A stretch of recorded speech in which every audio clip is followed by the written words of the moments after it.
নাগৰিকৰ টিংখাং আঞ্চলিক সমিতিৰ তৰফৰ পৰা এখনি ফুলাম গামোচাৰে অভিনন্দন জনাবৰ বাবে আমাৰ টিংখাং আঞ্চলিক সমিতিৰ নৱ সভাপতি গগন জয়শ্বৰ ডাঙৰীয়াক অনুৰোধ জনাইছোঁ।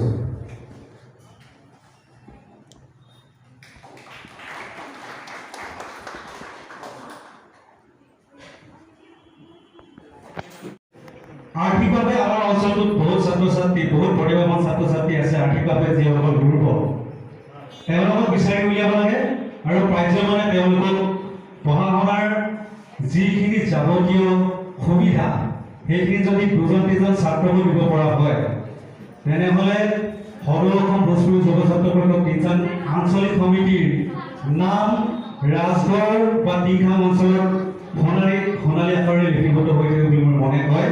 আৰু এই প্ৰচেষ্টা তেওঁলোকে কামনা কৰিছোঁ। মই এইভাৱে এইকাৰণে কৈছোঁ, আজি 3 দিনমান আগৰ পৰা মোৰ জ্বৰ বা চৰ্দি কাহ এনেকুৱা ধৰণৰ হৈ আছে।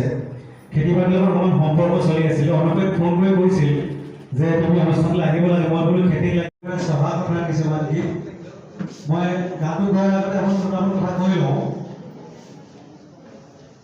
আমাৰ খুৰা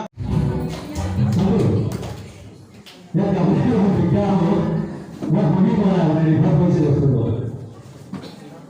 আচ্ছা, মই আপোনালোকৰ ভাত চাকৰি গাড়ীলৈ যাবলৈ দিগদাৰ হ'ব মানে সেই চাউণ্ডৰ সেই ইয়াত প্ৰিপেয়াৰ কৰিছোঁ মই বুজি পোৱা নাই। কথাটো হ'ল কি অকণমান ভাত চাকৰি গাড়ীলৈ আপোনালোক ভাল লাগিব কেতিয়াবা ভালকৈ এখন গাই দিম দেই। এটা গীত কৰিছিলোঁ ভগৱতী মাতিলে বুলি আমাৰ যেতিয়া খেলিবলৈ হয় তেতিয়া আচলতে আমাৰ আজিকালি মেচিন চেচিন আহিলে পানী আহিছে মেচিন কিবা দিলোঁ কিন্তু আগত আমি ভগৱতীখিনি দেখিছিলোঁ। তেওঁ মানে গীত আছিল